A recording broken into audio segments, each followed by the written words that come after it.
Hi, welcome to Score Study with me, Brian Krock. Today, I'm taking you through an in-depth look at one of my all-time favorite saxophone solis by composer and arranger Billy Strayhorn.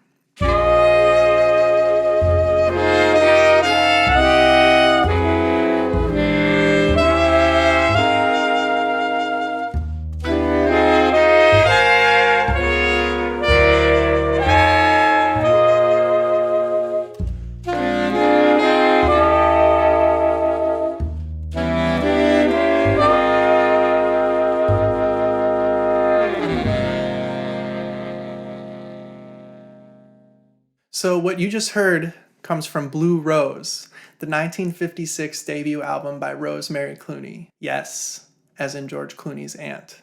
The first time I heard the saxophone soli, my jaw practically hit the floor. The writing is so surprising. It has all the voluptuous warmth of anything performed by Ellington's famous saxophone section.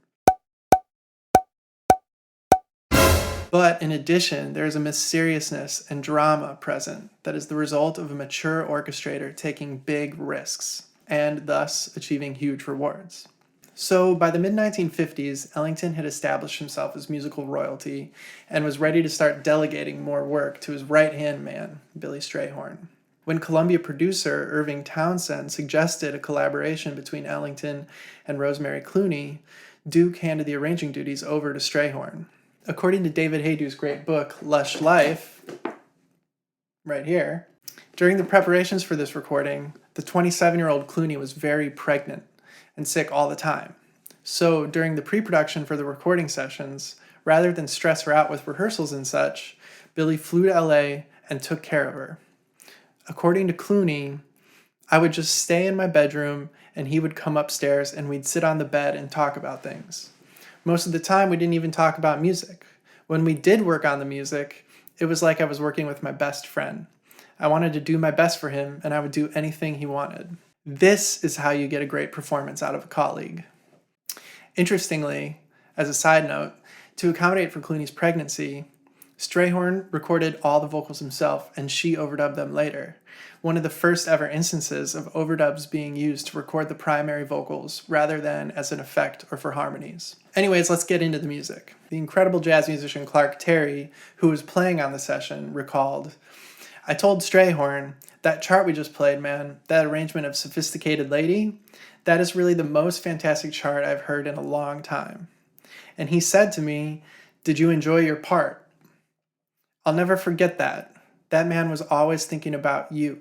Well, that's also one of the qualities that makes Duke Ellington's writing stand apart, and any great arranger. On that note, Strayhorn once said in an interview that he adopted the idea that all parts should lie easily under the fingers from the master of orchestration, 19th century Russian composer Rimsky-Korsakov.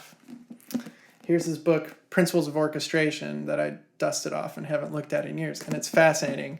It's required reading for any arranger. In the book, Rimsky-Korsakov actually delineates 3 rules. 1, in the orchestra there is no such thing as ugly quality of tone. Whatever that means. I'm not sure I agree with that. 2, orchestral writing should be easy to play. A composer's work stands the best chance when the parts are well written. And by the way, that doesn't mean you can't write hard music. If you've ever heard my band Big Heart Machine, you'd know that I am not afraid to write really challenging music. It's just that the parts have to be idiomatically appropriate for the instrument they're written for. And 3, a work should be written for the size of orchestra that is to perform it, not for some imaginary body, as many composers persist in doing. Which, by the way, really reminds me of something that Jim McNeely would always say, who was my teacher, and a lot of big band writers studied with him. He would always say, when you write music, write for the big band. Don't write for the piano and then blow it up for the big band, and it won't make sense. And that's a really important and hard lesson to learn. We're going to focus here on that second rule. Since I transcribed and learned to play each part of the soli, I can tell you, it feels great to play. Each part is deliberately written very high in its instrument's range, which makes a big difference in the tone of the overall blend of the saxophones. With all of them in their upper register, there is a danger, a certain strained feeling that heightens the tension. It makes the downward glissando at the end of the piece all the more comforting and reassuring as a listener after all of that high wire act. You'll also notice that the melodic line of each part is a great melody in and of itself. This is another key to writing successful saxophone solis. For example, check out the contrary motion between the upper and lower voices.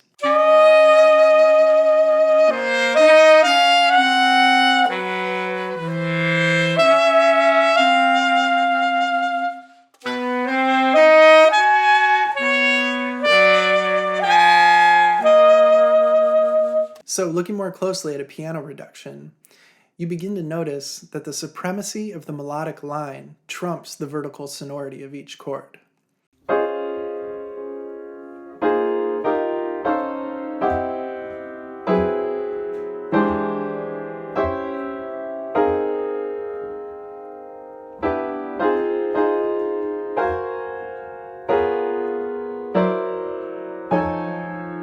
In other words, there are lots of weird note choices. Some of these may actually be mistakes, because according to Clark Terry once again, the sessions were hectic, with copyists scribbling out charts in the studio and musicians sight-reading new parts on each successive take. So there are a couple instances where I believe that someone, not mentioning any names, Paul Gonsalves, plays wrong notes.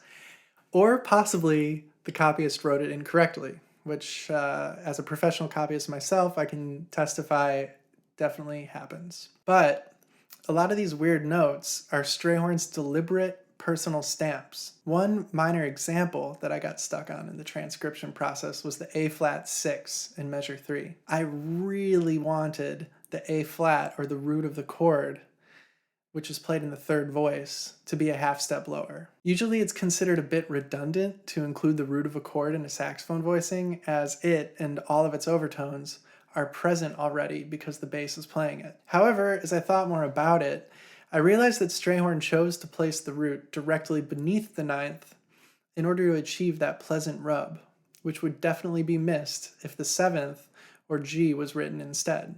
Aficionados might also notice that the changes are quite dissimilar to the chord progression we would find in any jazz fake book. 1, 2, 1, 2, 3, 4. Measure 4 in particular, with the D9 sharp 5 on beat 3 moving to an altered F7 chord, is the most unusual. Jimmy Wood clearly plays these bass notes, which leads me to believe that Strayhorn chose this strange chord motion in order to accommodate the beautiful melody in Johnny Hodges' part.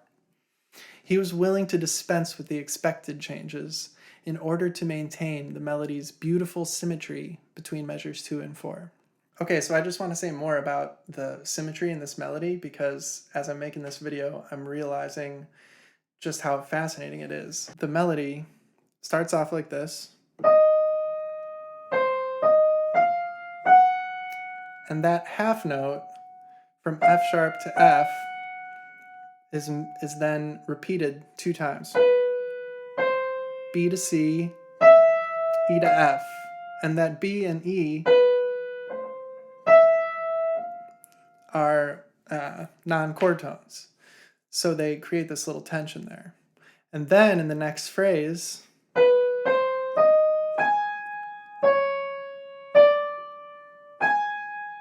you have this D flat to D, another half step, and then your ear really wants to hear E flat on the downbeat there, because you're hearing this chromatic motion, D flat, D, E flat.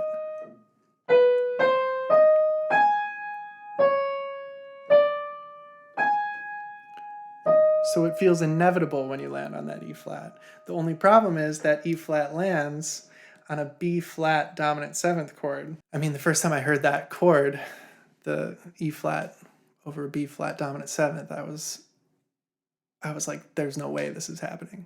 Listeners would already have been familiar with the song Sophisticated Lady, as it was one of Duke's biggest hits.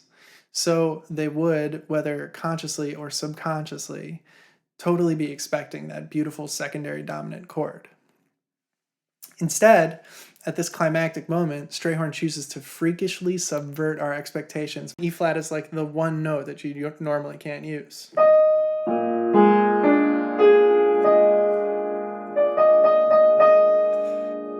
This creates a minor 9th rub with the major 3rd.